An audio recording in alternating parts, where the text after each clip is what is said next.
Bismillahirrahmanirrahim. Assalamualaikum warahmatullahi wabarakatuh. Bagaimana kabarnya semua? Sehat-sehat?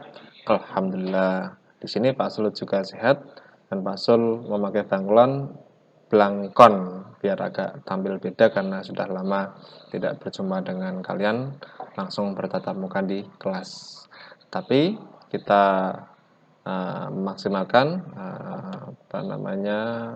media yang ada, dan alhamdulillah pada kesempatan ini Pak Sul akan menggunakan sedikit materi lewat video ini.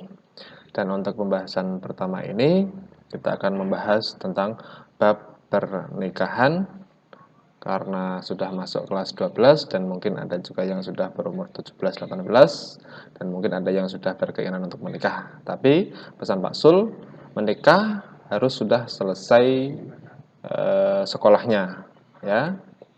Baik, kita mulai pembahasannya. Di sini kita masuk ke slide yang baru. Slide yang pertama saya tampilkan berupa gambar. Di sini gambar berupa prosesi ijab dan kabul. Mungkin kalian sudah sering melihat karena kalian pasti sudah pernah mengantar pengantin ke acara pernikahan. Seperti inilah gambarnya. Ada yang berjabat tangan. Di sini jabat tangan antara wali dan pengantin laki-laki, ada pengantin perempuan, ada saksi juga. Dan kalian pasti suatu saat ingin melaksanakan proses seperti ini. Baik, kita lanjut ke slide berikutnya. Bab pernikahan atau dalam bahasa Arab kita kenal dengan istilah munakahat. Manusia adalah salah satu makhluk yang sempurna dibandingkan dengan makhluk yang lain. Manusia juga ditakdirkan untuk berpasang-pasangan termasuk kita semuanya.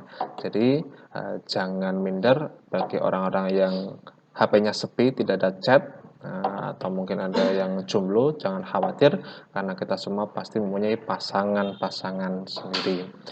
Karena kita ingat dulu teori di kelas 10 bahwasanya di umur 4 bulan lebih 10 hari kita di dalam kandungan ibu sudah dituliskan berupa takdirnya Allah untuk kita semua, termasuk tentang jodoh kita siapa. Dan itulah skenario Allah SWT, dan kita berkewajiban untuk husnuzon terhadap Allah SWT. Baik, itulah arti dari manusia mempunyai pasangan. Kita masuk ke slide berikutnya. Di sini ada dasar kita berupa Quran yang berbunyi, wallahu ja'ala lakum min anfusikum azwaja wa ja'ala lakum min azwajikum banina wa hafadata wa razaqakum minat thayyibat afabil batili yu'minuna wa bi ni'matillahi hum yakfurun. Di sini ada arti bahwa Allah menjadikan bagi kamu istri-istri dari jenis kamu sendiri dan menjadikan bagimu dari istri-istri kamu itu anak-anak dan cucu-cucu, memberimu rizki dari yang baik-baik. Quran surat An-Nahl ayat 72. Jadi pasangan kita, istri kita pasti dari golongan kita, tidak dari golongan yang lain. Ingat, Allah itu mempunyai makhluk yang luar biasa banyak, termasuk kita sebagai manusia. Kita dari golongan manusia, pasti jodoh kita, pasangan kita dari kalangan manusia. Kita masuk ke pembahasan berikutnya. Di sini ada pengertian dari pernikahan. Ialah suatu akad atau ikatan perjanjian yang menghalalkan hubungan antara seorang laki-laki dan seorang perempuan yang bukan muhrim, ya, sesuai dengan syariat Islam untuk membentuk rumah tangga yang diridhai Allah Subhanahu wa taala. Yang bukan muhrim, saya beri contoh satu. Kita tidak boleh menikah dengan ibu kita, itu jadi tidak diperbolehkan. Tidak boleh menikah dengan saudara sepersusuan, itu tidak diperbolehkan. Tidak boleh menikah dengan adik kita, itu tidak diperbolehkan. Terus siapa saja yang dihalalkan? Nah, selain muhrim itu kita boleh menikahi dengan syariat-syariat atau aturan-aturan dalam Islam yang tadinya tidak halal menjadi halal. Kemudian kita lanjut. Hukum pernikahan. Ada beberapa poin tentang hukum pernikahan. Di sini ada yang pertama kita bahas tentang hukum mubah, hukum asli dari pernikahan, yaitu tentang pengertiannya boleh menikah dan pastinya boleh tidak menikah. Jadi ada orang yang mengatakan umur sekian belum menikah dosa, tidak. Boleh enggak? Boleh. Jadi jangan mempunyai pikiran suudzon terhadap orang tersebut, karena hukum dasar dari pernikahan adalah mubah, boleh menikah dan boleh tidak. Di sini ada pengertian setiap orang yang memenuhi syarat-syarat tertentu boleh menikah dengan calon pasangannya. Mubah artinya boleh dikerjakan, boleh ditinggalkan. Ya, boleh nikah, boleh tidak. Dikerjakan tidak ada pahalanya dan ditinggalkan tidak berdosa. Orang nikah ora dosa, ya. Jadi itulah asal dasar hukum pernikahan. Hukum yang kedua yaitu sunnah. Kok sunnah, Pak? Di sini ada keterangannya. Bagi mereka yang telah memenuhi syarat-syarat pernikahan. Jadi sudah dewasa, sudah mampu secara finansial, memberi nafkah bisa, dan bisa memenuhi secara batinnya juga, mempunyai pekerjaan dan sebagainya. Itu hukumnya sunnah. Sunnah itu seperti apa tuh, Pak? Boleh melakukan itu mendapatkan pahala, tidak melakukan berarti tidak dosa. Itu hukumnya sunnah. Yang ketiga adalah wajib. Nah, di sini kok sampai wajib, Pak? Berarti kalau tidak menikah dosa. Nah, tergantung konteksnya apa.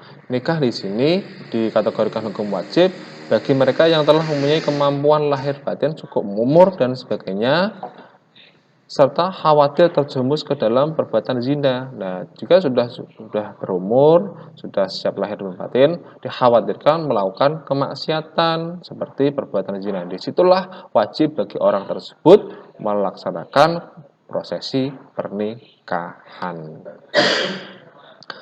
Lanjut, hukumnya makruh. Di sini hukum makruh bagi mereka yang berkeinginan untuk menikah tetapi belum bisa mencari nafkah. Nah, itu hukumnya makruh. Yang kelima, haram. Menjadi haram hukumnya manakala pernikahan tersebut dimaksudkan untuk menyakiti atau balas dendam terhadap pasangannya, atau menikahi orang atau pasangan yang masih mahram. Jadi tidak diperbolehkan, seperti menikahi ibu itu tidak diperbolehkan, menikahi adik satu darah enggak diperbolehkan. Itu adalah macam-macam hukum pernikahan. Kita semuanya masuk bagian mana? Kalian masuk yang mana? Silahkan di-cross-check sendiri. Kalau saya mah sudah menikah. Lanjut ke materi berikutnya. Rukun dan syarat. Ada yang namanya rukun dan syarat. Rukun itu adalah yang harus ada dalam pernikahan, namanya wajib.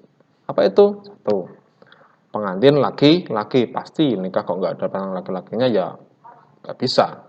Yang kedua adalah calon istri, pengantin perempuan. Pasti harus ada pengantin laki-laki, perempuan. Wali ini adalah ayah dari si pengantin perempuan, harus ada dan harus sesuai dengan syarat-syaratnya. Syarat-syaratnya apa? Nanti kita bahas. Yang keempat adalah 2 orang saksi. Nah, di sini ada 4 poin, nanti yang poin 5 di slide yang sendiri. Calon suami ada syarat-syaratnya, agama Islam, bukan muhrimnya dan sebagainya. Kalian bisa lihat karena waktunya sudah terbatas. Calon istri ada syarat-syaratnya, wali ada syarat-syaratnya, 2 orang saksi ada syarat-syaratnya. Termasuk wali, Pak, kalau bapaknya meninggal bagaimana, Pak? Ada penggantinya. Di situ ada urut-urutannya seperti kakek. Kakek tidak ada, Pak, gimana? Saudara laki-laki. Kalau tidak ada Pak D, ada Pak Le. Ya, itu ada syarat-syaratnya. Poin yang kelima, rukunnya adalah ijab qabul. Di sini ada 2 pengertian, ijab dan qabul. Ijab itu adalah pernyataan dari ayah si perempuan, namanya adalah ijab. Terus qabulnya mana? Qabul adalah jawaban dari pengantin laki-laki. Contohnya seperti apa? Kalau ijab, saya nikahkan engkau dengan anak saya dan sebagainya, itu adalah ijab, pernyataan dari ayah si perempuan. Qabulnya apa? Saya terima, itu adalah pernyataan si laki-laki. Namanya adalah ijab dan qabul. Baik, lanjut berikutnya. Di sini ada hal-hal yang mengharamkan pernikahan, ada juga hal yang mengharamkan pernikahan, tapi kita bahas pertemuan besok karena waktunya terbatas. Terima kasih sudah menyaksikan sedikit video dari saya, Mas Lahidi. Assalamualaikum warahmatullahi wabarakatuh.